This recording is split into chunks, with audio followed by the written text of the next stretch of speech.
Hello, students. So, once again, I am back with my new chapter. This time, I came with a new poem written by Mirabai. जैसे कि आप लोग जानते हैं कि मीराबाई ने कई भजन की रचनाएं की है ना. पायो जी मैंने राम रतन धन पायो. ठीक है, बहुत से ऐसे भजन हैं. तो इस भजन में भी मीराबाई ने अपने आराध्य श्री कृष्ण का ही जिक्र किया है. पहले दोहे में वो उनसे प्रार्थना कर रही कि वो उसकी रक्षा करे. दूसरे दोहे में वो उसके लिए बाग बगीचा लगाना चाहती है. ठीक है ना. मीराबाई श्री कृष्ण की बहुत बड़ी भक्त थी. वो मनी मन उससे प्रेम करते थे. ठीक है. तो आ जाओ हम स्टार्ट करते हैं अपना कविता. तो पहले में क्या बोल रहा है देखिए, मेरा सभी से एक रिक्वेस्ट है, किसी तरह का भी डाउट्स होने से प्लीज़ वो क्लियर करें. मीनिंग भी अगर नहीं आता है तो वो लोग प्लीज़ क्लियर करें. ठीक है. और मैं जानता हूँ कि जो बच्चे इंटरेस्टेड है वो ज़रूर अपना डाउट्स क्लियर करेंगे. ठीक है. और क्योंकि इंटरेस्टेड लोग ही मतलब चाहते हैं कि वो आगे निकले. तो मेरा उम्मीद है कि इस बार जितने भी हिंदी स्टूडेंट हैं वो ज़रूर मेरे से डाउट्स क्लियर करेंगे. तो इसमें क्या बताया जा रहा है. हरि आप हरो जन री भीर, द्रौपदी री लाज राखो राखी आप बढ़ायो चीर. भगत कारण रूप नर हरि, धार्यो आप शरीर. बूढ़ो तो गजराज राख्यो कटी कुंजर पीर. दासी मीरा लाल गिरधर हरो म्याहरी भीर. हरि को तो पता है श्री कृष्ण को कहा जा रहा है. दूर हाँ, जनरी का मतलब सेवक की बात को कहा गया है इसमें, है ना. और इसमें जो क्या बोलते हैं, बढ़ायो मतलब बढ़ाना है, चीर मतलब वस्त्र है, भगत मतलब भक्त है, हाँ, धार्यो मतलब धारण किया है, बूढ़तों को मतलब डूबते हुए, गजराज मतलब एरावत हाथी को कहा गया है, राख्यो मतलब रक्षा की. ठीक है. दैत कटी कुंजर पीर मतलब हाथी का कष्ट दूर करने के लिए मगरमच्छ को मारा. ठीक है. लाल गिरधर का मतलब श्री कृष्ण, मेहारी मतलब मेरी, पीर मतलब दुख. तो इसमें मीराबाई क्या प्रार्थना कर रही है अपने आराध्य श्री कृष्ण से. वो प्रार्थना कर रही है कि हे मेरे आराध्य, हे मेरे श्री कृष्ण, हे मेरे ईश्वर, केवल आप ही अपनी इस दासी के कष्टों को दूर कर सकते हैं. आपने ही तो द्रौपदी की लाज बचाकर उसे अपमानित होने से बचाया था. द्रौपदी री लाज राखो आप बढ़ायो चीर. हाँ, आपने ही द्रौपदी की लाज बचाई थी. जिस तरह से दुशासन पूरे भरी सभा में उसका चीर हरण कर रहे थे, उसी वक्त आपने उसे चीर बढ़ाकर मतलब उसके वस्त्र को बढ़ाकर आपने आपने उसे अपमानित होने से बचाया था. ठीक है ना. भगत कारण रूप नर हरि धार्यो आप शरीर. हाँ, आपने अपने भक्त प्रहलाद को बचाने के लिए नरसिंह का रूप धारण किया था. उसी तरह से आप भी मेरी रक्षा करो, आप भी मेरी कष्ट को दूर करो. यहाँ पे नरहरि मतलब नरसिंह, इस पे समास बनता है. नरहरि नर रूपी हरि, क्लास 8 में तुम लोग पढ़े होंगे. या फिर नरसिंह नर के समान सिंह, या नर रूपी हरि. यहाँ पे दो समास हो जाएंगे, नर रूपी हरि या नर के समान हरि. ठीक है. तो प्रहलाद को बचाने के लिए आपने नरसिंह का रूप धारण किया था. उसी तरह से आप भी मेरी कष्ट को दूर करो, आप भी मेरी रक्षा करो. बूढ़ो तो गजराज राख्यो कटी कुंजर पीर. ठीक है. आपने ही डूबते हुए हाथी को मगरमच्छ के मुंह से बचाकर उसके जीवन की रक्षा की थी. डूबते हुए हाथी को बचाकर आपने उसके क्या बोलते जीवन की रक्षा की थी. हे मेरे श्री कृष्ण, उसी तरह से आप भी मेरे कष्टों को क्या करो, आकर दूर करो. ठीक है. आपने दूर करो. और और आपने उसको डूबने से बचाया था. साथ साथ आपने उसकी पीड़ा को भी क्या की थी, दूर की थी. उसके दुख को आपने दूर किया था. दासी मीरा प्रार्थना करती है. आपकी जो ये दासी है मीरा, आपकी जो सेवक है, सेविका है मीरा, वो आपसे प्रार्थना कर रही है कि आप, हे मेरे गिरधर, हे मेरे प्रभु, आप मेरे कष्टों को भी क्या करो, दूर करो. जिस तरह से आपने द्रौपदी, भक्त प्रहलाद और हाथी के दुख को दूर की है, उसी तरह से मुझे भी इस सांसारिक बंधन से क्या दिलाओ, छुटकारा दिलाओ. तो ये पहला दोहे में मीराबाई अपने श्री कृष्ण से क्या कर रही है, प्रार्थना कर रही है. ठीक है.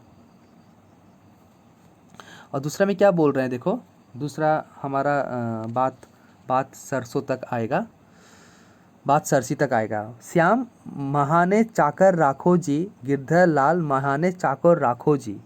चाकर रसायु बाग लगा सयु, नित उठ दर्शन पसायु। वृंदावन री कुंज गली में, गोविंद लीला गसायु। चाकरी में दर्शन पसायु, सुमरन पसायु खर्ची। भाव भगति जागरी पसायु, तीनों बाता सरसी। तो कितना सुंदर इसमें मतलब मीराबाई ने कहा है। क्या कहा है इसमें, पहले हम इसमें देखते हैं कि जैसे कि इसमें श्याम मतलब श्री कृष्ण है, मैहाने मतलब मुझे, ठीक है, चाकर मतलब नौकर, दासी मतलब सेवक, राखो जी का मतलब रख लीजिए, रसायु मतलब रहूँगी, बाग लगाई सो मतलब बाग लगाऊंगी, नीत मतलब हर रोज, दर्शन मतलब दर्शन देना, हाँ, पसायु मतलब करूँगी, लगासियु मतलब लगाऊंगी, पसायु मतलब करूँगी, पाऊंगी मतलब हाँ करूँगी या पाऊंगी, हाँ। वृंदावन की, कुंज मतलब बाग, कुंज मतलब एक बाग होता है, लीला मतलब विभिन्न कार्य, जो लीला क्या करते थे मतलब वो कार्य क्या करते थे, ठीक है, विभिन्न अलग अलग कार्य। गसाइयों मतलब गाऊंगी, हाँ। चाकरी मतलब पता है आप लोगों को नौकरी होता है। सुमरन मतलब स्मरण होता है। खर्ची मतलब जेब खर्च होता है, हाँ। भाव भक्ति मतलब भाव से भरी भक्ति होती है। जागरी मतलब संपत्ति होती है। साम्राज्य का संपत्ति है वह साम्राज्य। सरसी मतलब पूर्ण होगी, मतलब सब पूरी होगी, ठीक है। तो इसमें क्या बोल रही है मीरा, मीरा क्या कहती है कि मीरा श्री कृष्ण से क्या प्रार्थना करते हुए कहती है कि हे मेरे श्याम, हे मेरे प्रभु, हाँ, तुम मुझे अपनी दासी, तुम मुझे अपनी सेविका बनाकर क्या कर लो, रख लो, ठीक है, बनाकर रख लो। तो मीरा श्री कृष्ण से क्या प्रार्थना करती हुई मतलब दोबारा कहती है, हाँ, मैंने चाकर राखो जी, चाकर रखा, क्या कहती है कि वही दोबारा कहती है कि हे मेरे गिरधर लाल, तुम मुझे अपनी यहाँ सेविका के रूप में मतलब नौकरी में आप मुझे रख लो, मैं तुम्हारी क्या करूँगी, सेविका के रूप में क्या करूँगी, सेविका के रूप में मैं रहूँगी, ठीक है ना। और सेविका के रूप में रहकर मैं तुम्हारे लिए बाग बगीचा लगाया करूँगी, ठीक है ना। वो बाग बगीचा लगाना चाहती है श्री कृष्ण के लिए, जिसमें क्या करोगे, जिसमें तुम घुमा करोगे आके। जब तुम रोज़ सुबह यहाँ घूमने आओगे तो मैं तुम्हारे दर्शन कर लिया करूँगी, ठीक है ना। मतलब वो बहाना कर रही है कि तुम मुझे मेरे अपने नौकरी में रख लो, मैं तुम्हारे लिए बाग बगीचा लगाऊंगी और उस बाग बगीचे में तुम सुबह घूमने के लिए आना, ठीक है ना। तुम रोज़ सुबह यहाँ घूमने आओगे, हाँ, तो मैं क्या कर लूँगी, तुम्हारी दर्शन कर लिया करूँगी। मैं वृंदावन के बागों और गलियों में तुम्हारी लीलाओं के, वृंदावन की जो बाग है, गलियाँ हैं, वहाँ पे मैं तुम्हारी लीलाओं की क्या करूँगी, हाँ, लीलाएँ करूँगी, हाँ, मतलब तुम्हारा कार्य करूँगी।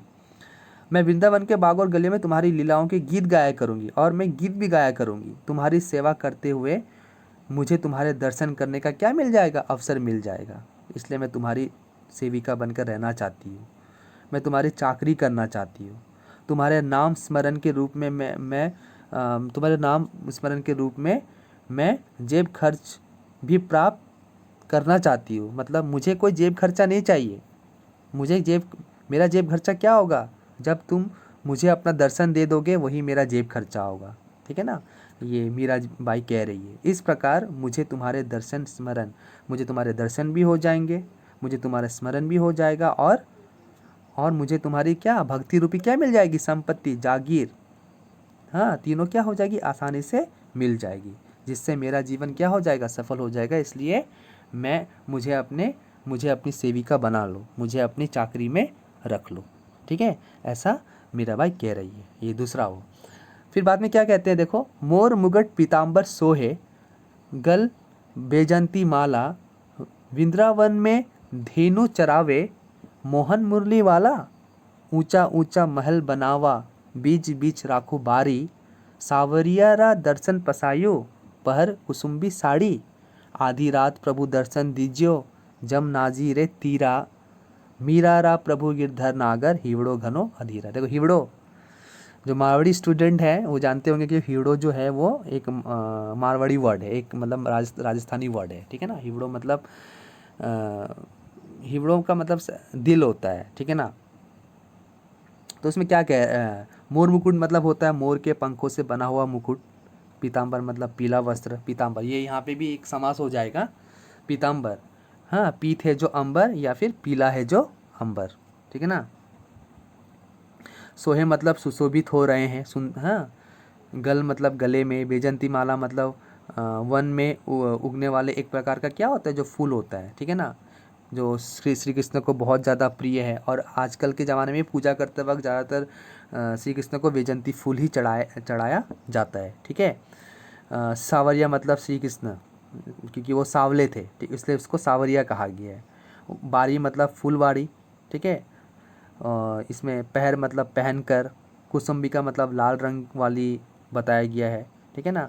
तीरा मतलब किनारे, नागर मतलब चतुर, हिवड़ो मतलब हृदय में, और घनो मतलब बहुत बहुत सारा, आधीरा मतलब व्याकुलता, बेचैनी। तो इसमें क्या कह रही है देखो, मीराबाई श्री कृष्ण के रूप सौंदर्य मतलब उसकी अभी सुंदरता का वर्णन कर रही है मीराबाई, ठीक है ना। सुंदरता का क्या वर्णन कर रही है, ये शायद इसके बारे में क्लास 8 में तुम लोग पढ़े हो, ठीक है ना।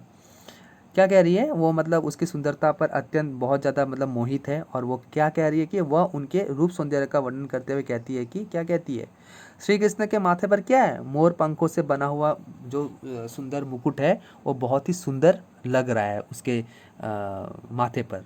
हाँ, उनके शरीर पर जो उन्होंने पीला वस्त्र जो पहना हुआ है वो भी क्या लग रहा है, बहुत ज़्यादा सुंदर लग रहा है, और सुंदर लग रहा है, ठीक है। उनके शरीर पर जो पीले वस्त्र क्या कर रहे हैं, बहुत सुंदर, बहुत बहुत ज़्यादा शोभा दे रहे हैं, ठीक है ना। और उनके गले में जो फूलों की जो वैजंती माला है वो भी उसके मतलब शरीर पर बहुत ज़्यादा सुंदर लग रहा है। इस तरह से सुंदर लग रहा है कि मीराबाई का जो मन है वो उसके ऊपर में मोहित हो जा रहा है, ठीक है ना। क्योंकि उसका श्री कृष्ण का मुकुट, वैजंती फूल की माला, बांसुरी, पीला वस्त्र उसे मोहित कर रही है। और मधुर मधुर बांसुरी बजाने वाले श्री कृष्ण क्या कर रहे हैं, वृंदावन में क्या कर रहे हैं, गाय गाय चराते हैं। क्या चराते हैं, गाय। यहाँ पे कुछ था ना, वृंदावन में धेनु चरावे, धेनु मतलब गाय, गाय चराते हैं वो वहाँ पे श्री कृष्ण। वृंदावन में वृंदावन में क्या है, वो मीराबाई कह रही कि वृंदावन में जो से वृंदावन में श्री जो उसके श्री उसने श्री कृष्ण को अपना कहा है, वह उसके जो श्री कृष्ण है, श्री कृष्ण का बहुत भव्य मतलब बहुत सुंदर और बहुत ऊंचा महल है। और उस महल के बीचों बीच क्या है, एक सुंदर फूलों की सजी हुई क्या है, फुलवारी, ठीक है ना। फुलवारी, फुलवारी है, फुलवारी है, फुलवारी है, जिससे वो नहीं, सॉरी, वो बीचों बीच वो जो फूल मतलब वो उस महल के बीचों बीच जो मतलब बीचों बीच में वो श्री कृष्ण के लिए फुलवारी बनवाना चाहती है, मतलब बनाएगी वो उसके लिए। इसके पश्चात ही क्या होगा, वो फुलवारी बनाने के बाद में वो लाल रंग की साड़ी पहनकर वो अपने सांवले मतलब अपने श्री कृष्ण के दर्शन करने के लिए जाएगी। कहाँ जाएगी, श्री कृष्ण लाल रंग की कुसुम्बी साड़ी पहनकर कहाँ उसकी दर्शन करने जाएगी, नदी के तट के किनारे, ठीक है। मीरा श्री कृष्ण से क्या कर रही है, निवेदन कर रही है कि हे मेरे प्रभु, तुम आधी रात को यमुना नदी के किनारे तट तट पर आकर मुझे अपने दर्शन दीजिएगा, हाँ दीजिएगा। और मैं वहाँ पर कुसुम्बी साड़ी पहनकर आपका क्या करूँगी, इंतज़ार करूँगी। मेरा मन तुम्हारे दर्शन के लिए क्या है, बहुत ज़्यादा अत्यंत व्याकुल है। तो ये है दोहा नंबर 2, मीराबाई। किसी को भी किसी तरह का अगर कुछ डाउट है या प्रॉब्लम है, वो प्लीज़ प्लीज़ प्लीज़ क्लियरिफाई करना मुझसे, ठीक है ना। और जो क्वेश्चन आंसर्स को भी कैसे करना होगा, क्या करना होगा, प्लीज़ वो भी क्या बोलते हैं मुझे बताओगे, ठीक है। तो थैंक यू।